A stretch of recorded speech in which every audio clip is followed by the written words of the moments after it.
เป็นไงไอ้เราสรุยแล้วบ่ในเรื่องที่ดินที่ดอนวันที่18มีความคืบหน้าไปฮอดไสแล้ววันที่18วันที่18นี่เป็นไดเป็นเจ้าของ แล้ว ดินเลย เป็นเจ้าของดินเลยแม่นบ่โอ้ฉลองได้ซะเนาะไปหาหน่อไม้มามื้อน่ะบ่ยากเนาะถ้าบ่เรื่องหน่อไม้นี่บ่ยากเนาะโอ้วันที่18นี่คือในเรื่องงบนี่พอเบิดบ่น้องโอ เก้าก็ ตัวก่อนละ20,000 20,000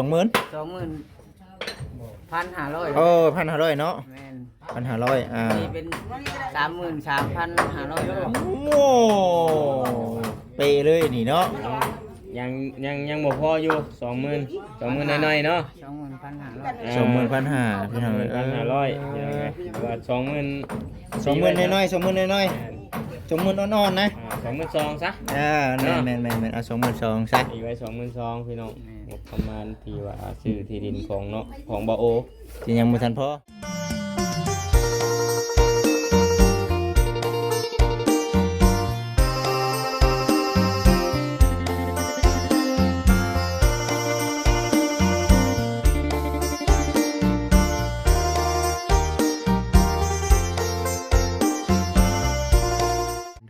พี่น้อง FC ทุกท่านกราบทักทายสบายดีเด้อพี่น้องเด้อบรรยากาศป้าตุ๊ฮ้อนๆเด้อพี่น้องเด้อเนาะอยู่ในช่วงบ่าย2 โมงนี่เด้บ่จิตเบิ่งนี่ก็ได้พอดีมีข้าวปลูกพี่น้องเนาะ ข้าวปลูก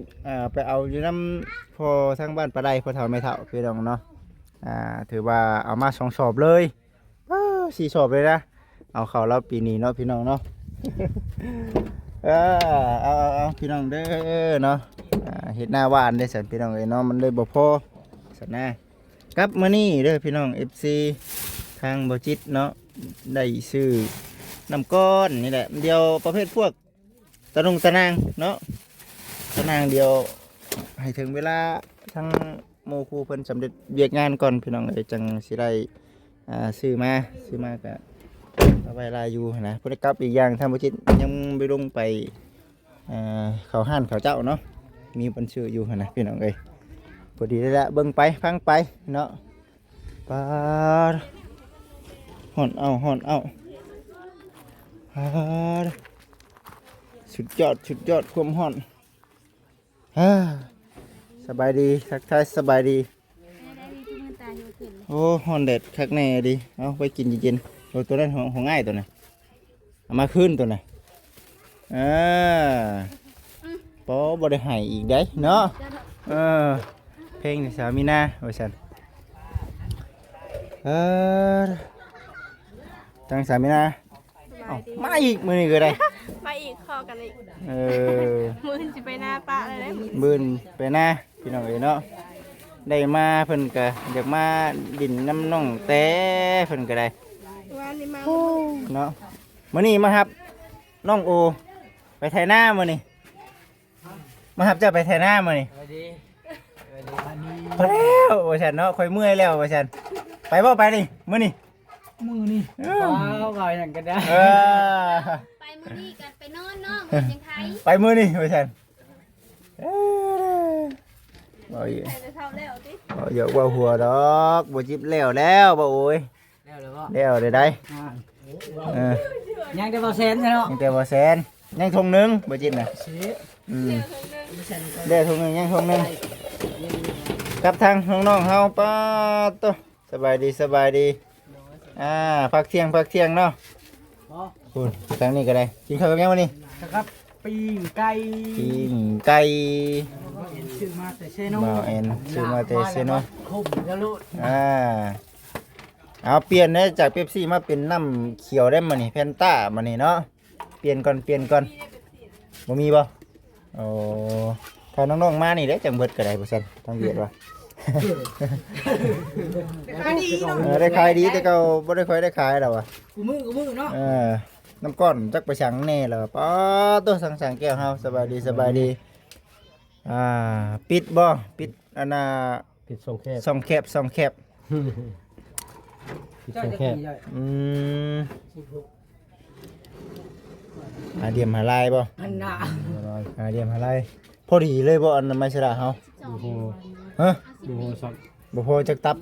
สองตับ 2ตับบ่พอทางไหนบัดเบิ่งก่อนเด้อพี่น้องเด้อเนาะใส่ล่ะพี่น้องเนาะเบิ่งก่อนหั่นนะพี่น้องเอ้ยว่าอยู่วังใดเจใดเด้อโอ้เนาะสุดยอดทางเปะเฮาฮ้อนบ่สบายดีเนาะตั้งบ่เข้าหมู่เข้าคู่ดิเนาะไปนั่งอยู่ผู้เดียวเจ้าขโมย แม่น จะให้ ไทยทางไหน นี่เลยตีตัวนี้ โอ้ ตีกันสาดนั่นเอง ตีกันสาดน้ำเน้มจังคือในเนาะอืม แล้วก็ซอยเงินมอบ กับอันนี้ผมบ่นี่เฮายังสิอัดอยู่บ่หรือว่าจังไดนี่ ใส่เงินมอบเด้ ฮะ ใส่เงินมอบสอง บ่อัดชื่อได้แม่นบ่ แมน โอ้แสดงว่ายังบ่ทันได้ตกแต่งเนาะแม่นบ่พอจะเบิดเท่านี้แล้วบ้านนี่ แมน น้องอ่านมันก็เกือบ เยอะเท่านี้เลย เฮา ใส่อยู่แล้วนะ โอ้เนาะว่าได้ก็มันยังเท่านี้นึงนี่เนาะยังเท่านี้นึงได้พี่น้องเอ้ยครับกะว่าประมาณ2ตับบ่อืม ตับหนึ่ง ประมาณตับนึงเนาะ แมนเอามาใส่ได้ตับหนึ่งของเอาของบอกบริ โอ้ ชื่อเพิ่น ชื่อของเบาดีเนาะต่อเลยเนาะ ต่อเลย มาต่อเอาอีกตับหนึงแม่นบ่ แมน อืมตับหนึงเป็นพ่อเพิ่นว่าได้พี่น้องเอ้ยมาตกแต่งเสาน้ำแน่นี่ได้เนาะหรือว่ามาอัดทวนเนาะมาอัดแถวนี้เนาะพอให้มันย่านผลตกผลพระแม่นบ่โอ้เอาพี่น้องเอ้ยเนาะถือว่าปัดกวดเรียบร้อยบ่นี่ รอด เข้ามานี่พี่น้องเอ้ยส่วนอันนั้นเด้อพี่น้องเด้อเนาะส่วนเครื่องของหรือว่าบอนเฮ็ดอยู่เฮ็ดกินเนาะบอนดังพื้นดังไผสุดแล้วแต่ทั้งน้องเพิ่นแล้วป่านนี้ก็ได้บอนเก็บอันน่ะถ้วยบวงเนาะเกลือประเดกเปิ้งนัวประเภทพวกคุกพวกสากนั่นนี่แต่ไผนี่บ่กล้าจู้ออกไป ชื่อเราจะเป็นแล้ว สีดังกระดัง มันงามเนาะ ชื่อเราเด้ สุดแล้วแต่เนาะเฮ็ดให้แล้วว่าซั่นสุดแล้วแต่ มันมากเหมือนกันสีดังเทปแถวนี้ละ เทเนาะเทแล้วก็ดังแถวเนาะพี่น้องเอ้ยเนาะสำเร็จแล้วบาดนี้พี่น้องเอ้ยเนาะสำเร็จแล้วเบิ่งเลาะเบิ่งก่อน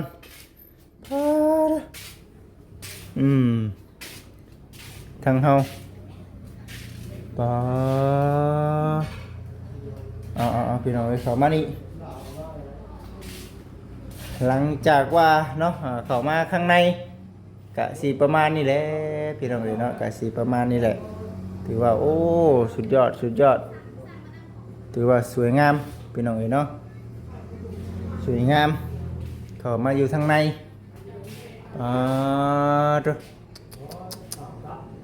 เบิดเท่านี้แหละพี่น้องเอ้ยเนาะเอามาพี่บ่นี่ บ้านนี้แล้ว ฮะ บ้านนี้แล้วไปฉลาด บ่ ทั้งซีเงินเดือนเอาเลย แบบสั่งพร้อมกันเลยเห็นบ่ เอากันเลย โอ้สั่งพร้อมเดียวกันเลยโอ้ก็ดีได้อสำเร็จนะ บ้านหน้าตาย อืม โอ้ว่าจะบ้านหน้าตายแล้ว บนบ้านนาทรายเอาพี่น้องเอ้ยเนาะเบิ่งไปสันเนาะเบิ่งไปน้ำกัน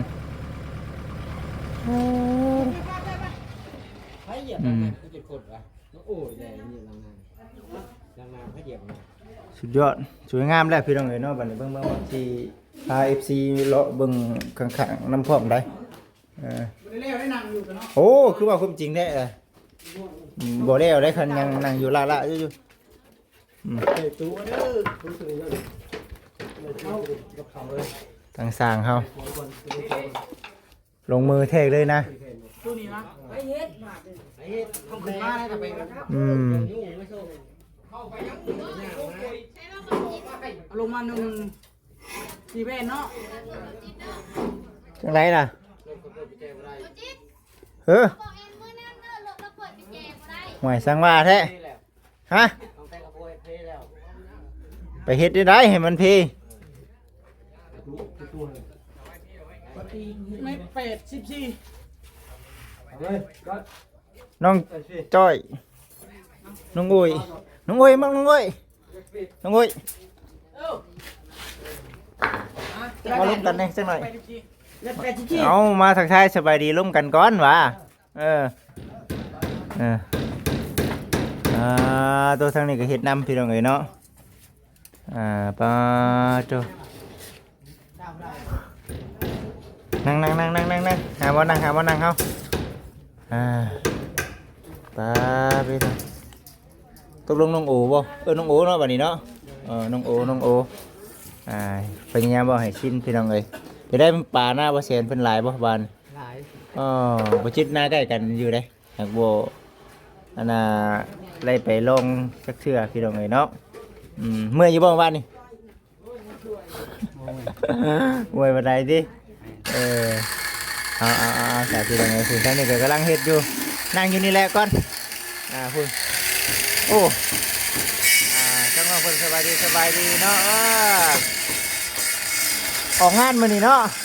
ออกงานมื้อนี้ภรรยาดิป้าไว้น้ำไผ เมื่อส่งกันอยู่เพื่อนเมื่อเอาเครื่อง เมื่อเอาเครื่องบัดกลับมาดิฮะ มาดันน้องดาวน้องแมว เมื่อส่งคนตอนเช้านี่ ส่งวันนี้ ไปส่งคนเทือนเลย บอมา35 วันรักเสียหามีคนมาครับเดินมาหา โอ้เอา บ่เมื่อน้ำบ่เมื่อน้ำขาเวียก ขาเวียกเนาะ ไปเวียก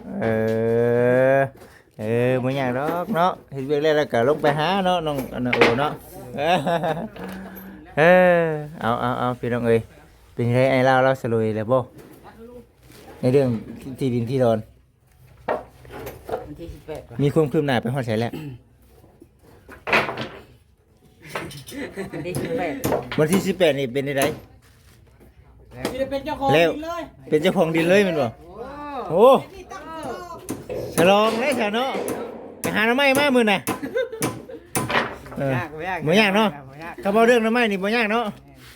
โอ้วันที่18นี่คือในเรื่องงบนี่พอเบิดบ่น้องโอแล้วเว้าในนั้นบ่โอ้เว้าไปนั่นก็คักได้ซะเนาะ โดยโอ้ดีใจนะ ดีใจนำแล้วซะ หรือว่าจิตมีมาเพิ่มอีกว่า บ่ปากเฮาหมู่มีเนาะหมู่มีเฮาก็สิว่าว่าซั่นยังบ่ทันมีว่าซั่นมีแล้วแม่นบ่ เอ้า อ๋อโตทางน่ะสิเนินฮอดทางนี้ เนาะรถเอารถ โอ้มีครบไปแล้วเนาะ นั่นก็ว่าครบทางหักคนที่เพิ่มใช้มันครบเองนะ อ๋อสาธุเสร็จเนาะพี่น้องเอ้ยเนาะก็ยังบ่ทันมีเด้อพี่น้องเด้อนอกจากแล้วคันว่าผู้รักผู้ใหญ่เพิ่นสิสมทบอย่างอื่นหั่นนะน้องแต่ว่าเรื่องดินเรื่องดอนนี่คือสิบอกคนเนี่ยนำปัจจุบันนี้ยังบ่ทันมีว่าซั่นนะพอได้มานั่งเว้านั่งคุยกันก็ถือว่าโอ้ดีใจนํแล้วซั่นเนาะบ่ได้ให้ไปไถนาช่วยดอกแล้วเนาะ เอาเบิ่งหมอกเอาเที่ยงใส่ ต้องใส่น้ำเที่ยงมื้อนี้ไปหาทางไอ้ลาวน้ำอยู่เฮือนน้ำเนี่ยเราบ่ได้มาบ่บัดนี้เพราะว่าคือเว้าเนี่ยเนาะบ่ได้ไกลเนาะบ่ได้ไกลปานใดจากเฮือนในลาวก็ได้พี่น้องเอ้ยเนาะบ่ได้ไกลกันปานใดเอาแล้วพี่น้องเนาะวันที่18ไอ้เราจนค่ำเนาะเมื่อวานนี่มาฮอดอยู่พี่จักโมงวัน 9 โมงเลยไอ้เราก็ถ่ายจนฮอด9 โมงเลยเราเมื่อจักโมงเลิกเติบแล้วเบิ่งนี่ จะก็ชิปไปแล้ว เนาะคักแน่ดิพี่น้องเอ้ยเนาะเอาสิดอกน้องเอ้ยมันก็เป็นแบบนี้แหละในเรื่องการหาเงินหาคำหรือว่าหมู่ครูทีมงานเฮาเนาะใครกลัวน้องข้าวตะกี้เด้แบบบ่มีผู้ใดเนาะบ่ตอนนั้นก็ยังบ่ทันได้คนรู้จักหลายซำนี้เด้ทีมงานก็ยังบ่ได้รู้จักวันนี้มีหมู่ครูทีมงานเนาะอ้ายๆเพิ่นเนาะมาหุบมาฮอก็ถือว่าโชคดีของทางน้องๆนำรับผู้ใหญ่หุบฮอพร้อมนะเป็นไปคือจังได๋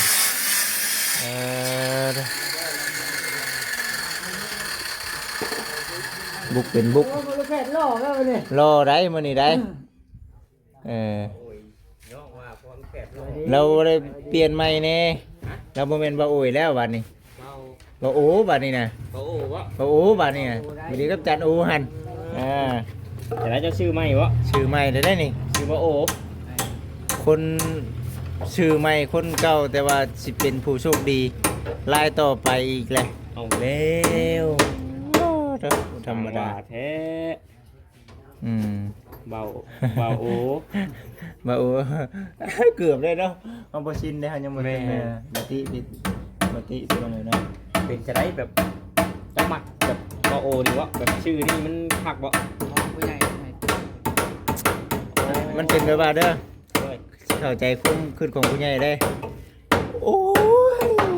แบบมันคือบ่เจ็บคือปวดแท้นะ โอ้ ก็โอ้ยดิ เลย อันนี้คือว่าอะไรนะบ่โอ้เนาะ โอ้ อืม ตัวตัวคือเก่า อ๋อคือก็ อ๋อ ตัดตัวย่อออกตัดตัวย่อยุ่งออกคือตรงไหนเนาะตัดตัวยอยักษ์ ย่อยักษ์บ้านเฮาเอิ้นย่อยุ่งเนาะเด้อทางนั้นก็ถือว่า แดดเนาะฮอนเนาะ แม่นฝนตกก็เข่งน้ำบ่เก่งก็ลอยเลดก็ลุยนะว่าได้ก็ เป็นสิขึ้นหลังคาเลยได้นี่ ขึ้นได้บ่ นี่ อืม ตัดไหลมุงเลยเจอจัดเลยเหรอ อืม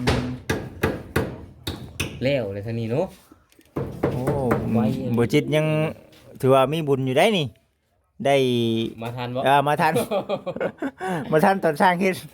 ฉันแม่นได้มาเห็นแต่อัปเดตตอนมาแล้วเนาะ แล้ว ว่าได้3ให้ในวัน 3ให้เมื่อวานนี่ แค่9% หายใหญ่เนาะ ไปเบิดมือเป็นขึ้นได้3ให้วะ ให้บ่ได้ยังบ่ได้หรย่างจนเมื่อยไปอยู่ครั้ง บ่ย่างจนเมื่อยดิ เดี๋ยวว่าครับ เดินชัน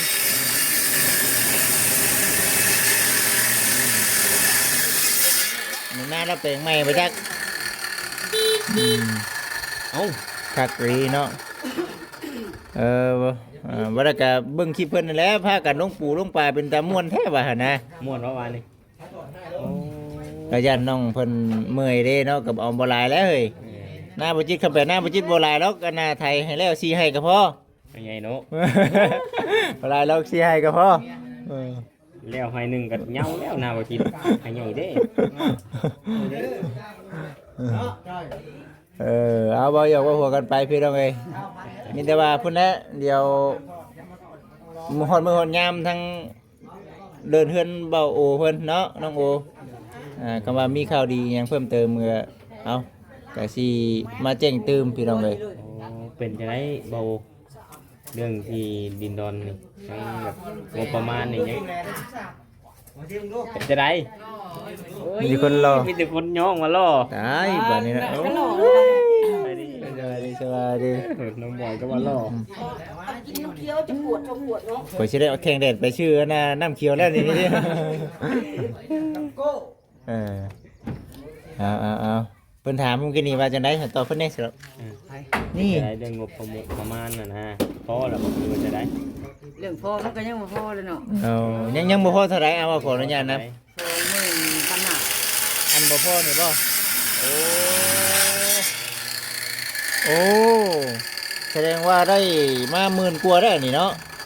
โอ้มี มีเพิ่นมาแจ้ง12,000เลย โอ้แสดงว่ายังอยู่20,000กับ1,500ที่ว่ายังบ่ทันพอเนาะ โดย ใกล้กันเข้ามาแล้ว 1,500 โอ้21,500แสดงว่า มันก็ยังเหลืออยู่เท่าใดบ่มันมีเท่าใดแล้วบ่ ทั้งหมด 21,500 น่ะดินน่ะจักมื้น 55,000 ตัวเก่าพร้อมบ่เดี๋ยวนี้ตัวเก่าน่ะ20,000แล้ว แม่นแล้วก็ อันแรกก็มาบวกเมื่อคืนนี้เมื่อคืนนี้มือสองบ่เมื่อคืนนี้2,000เท่าไหร่มี2,000เถื่อนบ่แม่น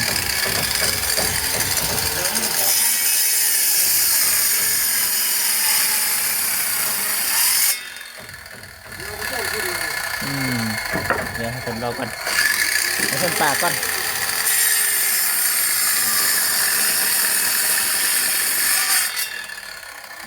ได้โอ้ยังเดือเมื่อคืนนี่นะ22,000ถ้วนโอ้ แสดงว่าปัจจุบันนี้ได้อยู่32,000เนาะพอแผ่เนาะแม่นบ่ เก้าก็ ตัวเก่าน่ะ20,000 20,500 โอ้1,500เนาะ แม่น 1,500นี่เป็น33,500 โอ้เปเลยนี่เนาะ ยังบ่พออยู่ 20,000 20,000น้อยๆเนาะ 20,500 25,000พี่น้องเอ้ย 1,500ยังไงว่า20,000 20,000น้อยๆ20,000น้อยๆ20,000อ่อนๆนะ 22,000ซะ แม่นเอา22,000ซะ อีกไว้22,000พี่น้องงบประมาณที่ว่าซื้อที่ดินของเนาะของบ่โอ สิยังบ่ทันพอ บ่ทันพอพี่น้องเอ้ยเนาะ พี่น้องเอ้ยเนาะตลอดเด้อดินี่เนาะพี่น้องเอ้ย โดย บ่ธรรมดา เป็นลายมือ พี่น้องเด้อเนาะฝุ่นทำนี่ก็ได้จวดจ้าจ้ากำลังเฮ็ดอยู่เฮ็ดไปน้ำคุยไปน้ำพี่น้องเอ้ยเนาะ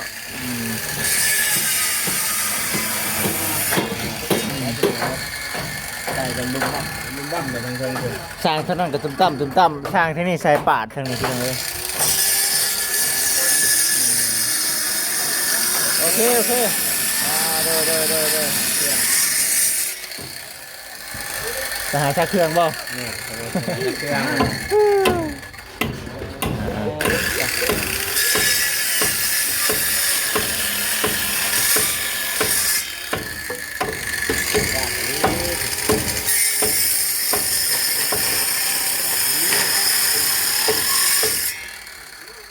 ข้างในดีพี่น้องเอ้ยเนาะเอาพอตัวโอ้แสดงว่าอัดเบิดเลยเนี่ยเนาะอัดเบิดเลยนะ อันนี้เสียงเลยนะ โอ้โหงามเกินพี่น้องเอ้ยเนาะ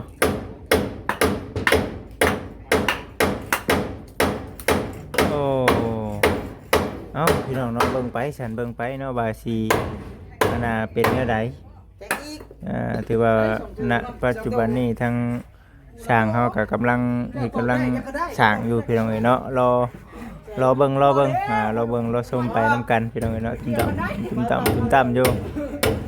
ดีใจน้ำไม่ซิล่าก็มาแล้วเอาลงมาเลยน้องจ้อยไม่ซิล่าเขาเนี่ยฮะบ่สังแก้วเอามานำรถคันนี้บ่ไม่ซิล่าน่ะโอ้ตัวนั้นบ่โอ้เมนจะว่าเมนจักเมนบ่เป็นผลไม้มัน เด้คือเห็นอยู่น่ะต่างสีอยู่ต่างสีอยู่ถามเบิ่งก่อนได้ล่ะถามเบิ่งกันหน้าก่อนมันเมนบ่สิดอกเมนอยู่บ่โอ้ย่อเลยบ่ซั่นพี่น้องเอ้ยเนาะย่อเลยเด้อย่อแล้วก็มาป้ายนี่อย่าไปเลยเด้อเนาะโอเคพี่น้องเด้อดีใจนำน้องโอ